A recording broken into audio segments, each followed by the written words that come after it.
Hello, I'm Michael. Thanks for joining me today.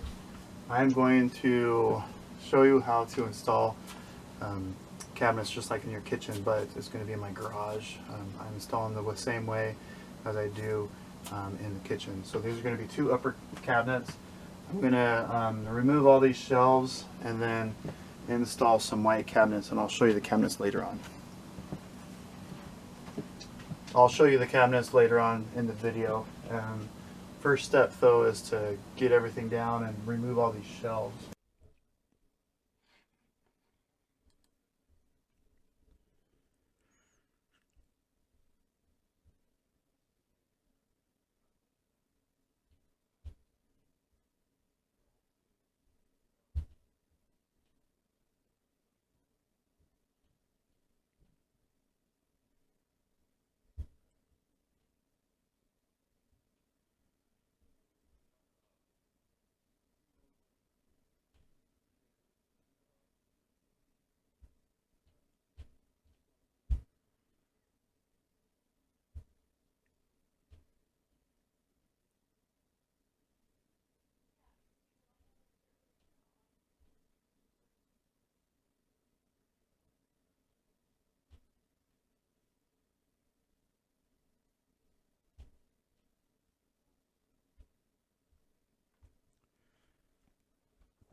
So one thing that's different about this video is that when you do your kitchen cabinets, you're probably not going to have to take down old ones unless you're remodeling and you're just swapping out the cabinets in your kitchen or even a bathroom or whatnot. These shelves, uh, they had a couple of the screws that were really kind of hard to get out, so it took me a little longer than I expected. And I think all in all, setting up these two cabinets were about an hour and a half or so. Um, for some reason, the footage I didn't have is installing that white strip that you see in the back, kind of by that yellow wall.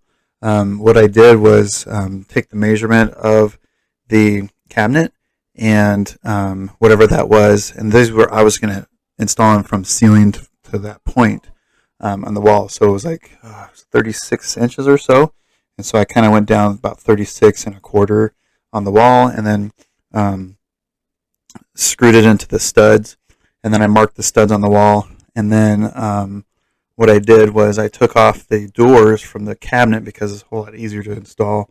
You don't have the torque and the weight of the doors trying to pull down on you when you're installing the cabinets. And then what I did was I marked the stud inside the cabinet from the right side of the wall into the cabinet. And then I took 3-inch screws and screwed through the back side of the cabinet. And these cabinets, probably similar to the ones you have, they have a upper portion and a kind of a bottom portion where there's about 4 inches of solid wood that you could screw into, and that's kind of I did two in the center just to hold it, and then I did two in the bottom and then two in the top. And so this is me removing the doors on the second cabinet, and then I'm going to throw it up there. And as you can see, like, it's really easy when you take the doors off and just throwing the cabinet up there. These upper cabinets are not that heavy, but I mean, obviously it's nice to have two people, but you can also do it with one person. So the joint of the two cabinets I clamped together, and then I screwed through the two to help with that flush look of the cabinet there. And I think one thing I didn't necessarily spend a lot of time doing is making sure it was smooth transition from one cabinet to the other. Because this was the garage, I was like, I'll make it smooth enough. But usually I like to, screw a hole and then put a cabinet screw through to lock those two cabinets together as it's being installed. Oftentimes, there's a couple different ways you can install these cabinets. Everybody kind of has been taught differently, and there's been different ways to do it. A couple of different ways, common ways anyway, is installing the upper cabinets before the lower cabinets. And so you have a little bit more work room for the upper cabinets when you install them like that. The other thing is um, you can install the lower cabinets and then the upper cabinets. But I think, to me, it seems like it would be a little better doing the upper cabinets first, just because you have more space to put them up. But there's a couple different reasons why I think you would do the lower cabinets first. Is maybe you're making sure the clearance is okay between the countertop and the lower part of the upper cabinets. The other thing is um,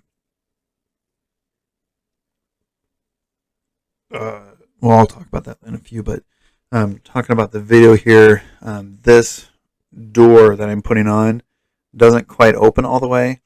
I didn't realize that, and I think it's just some adjustments. I could probably adjust it so the door will open better, which I do later on in the video. But um, this was nice because I have a little trays that has some car parts in it, and like the little car parts, and I didn't want that door to open all the way anyway, so it kind of worked out for me. But um, if it was a kitchen cabinet, I would be a little bit more concerned with that.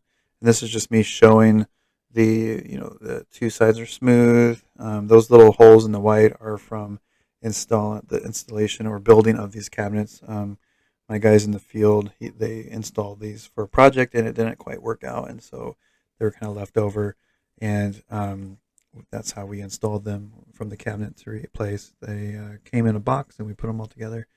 But anyway, so that one door on the right, if I was really critical about the door opening all the way, I would actually probably move both, like unscrew everything, move it over maybe a quarter of an inch, because that's kind of all it needed for that to open. Um,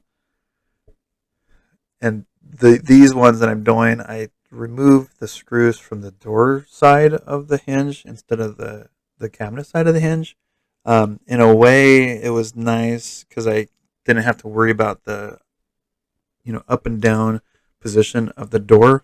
But if I did it differently, I probably would have just taken them off from the cabinet side, just because it was more difficult to install it. I think especially because the ceiling was too low on this application scenario. And I think in the future, I probably would have actually had the piece of wood that I installed on the wall before the cabinets went up down maybe just maybe half an inch, maybe a little quarter inch lower, because the ceiling in this garage for some reason wasn't completely flat. It was flat at the cabinets, but when you open the cabinet door, as you can see, like that part of the cabinet door kind of touched against the ceiling, and it didn't open all the way. And here I'm just adjusting the cabinet door so I can have it down a little bit longer, or a little bit more, so it'll clear the ceiling. And so that's kind of why I'm taking a little bit longer here.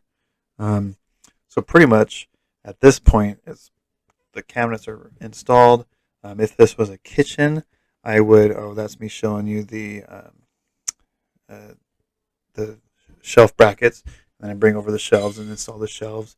And this one, because it's the garage, I kind of just arbitrarily chose, hey, here's a glue can that I would use later on. It's kind of the taller of like paint cans, and so I think it was about 9 inches or so. So it kind of worked out perfectly, where like 999, it had even spacing, which for this it was fine to do. And then I do it on the other side here, and this I couldn't find the actual shelf brackets. I know this particular manufacturer has like a plastic bracket where it has a little clip kind of thing, so the shelf won't go up and down when you're using it. It kind of has the shelf as more of a stationary situation.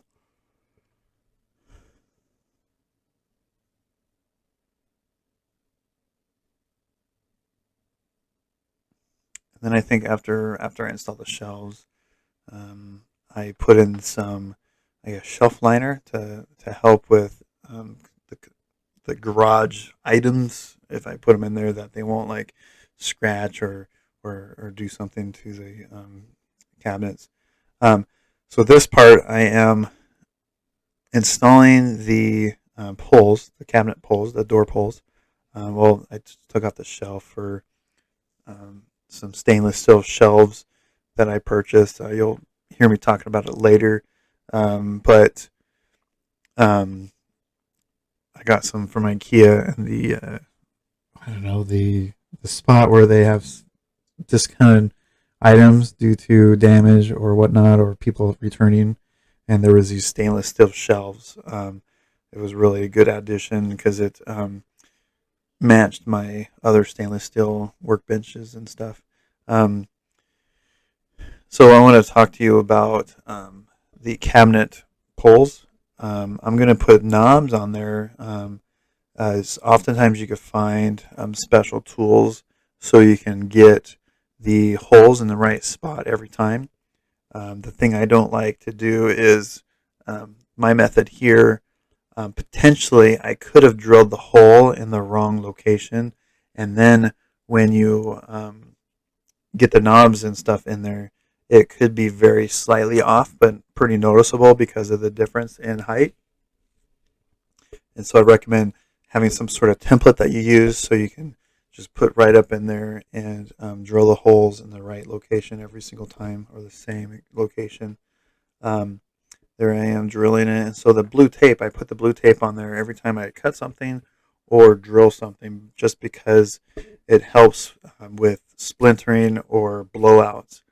The thing I really I'm not liking is when I'm having a finished piece of wood, maybe like an oak, plywood of some sort, and then you drill a hole, and then the back side has like a splintering effect, and you have a very big groove or a divot in there. After it's done, and then it's kind of doesn't look the greatest, and so the blue tape helps with that a lot. Oftentimes, the blue tape will hold together the wood, and so when you go through the other side, it's not going to blow out as much. I mean, there's still some, but it's not something that's going to affect the finish too much. Especially when you're like ripping something on a table saw, it really helps with that splintering effect. And this is just me showing you, the screw through the hole, and then the door pulls there. The door pulls look like they're a little off just because the doors are not completely 100% adjusted. I personally, I like to use the drill a lot, but I also get concerned with over tightening and stuff, and so sometimes I use a screwdriver. And I'm just about done.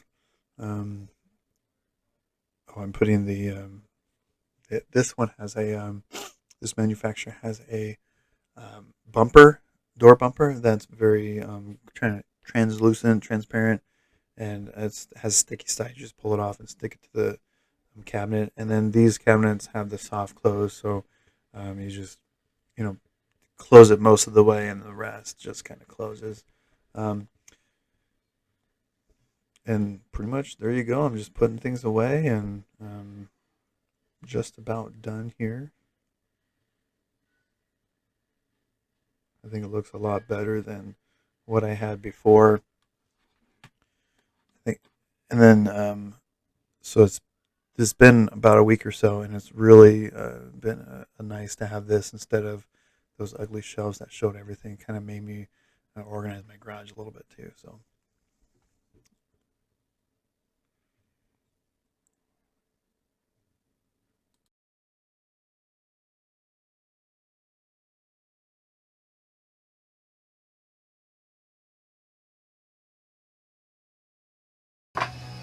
All right, so there's the cabinets that I'm putting in the garage with the shelves in.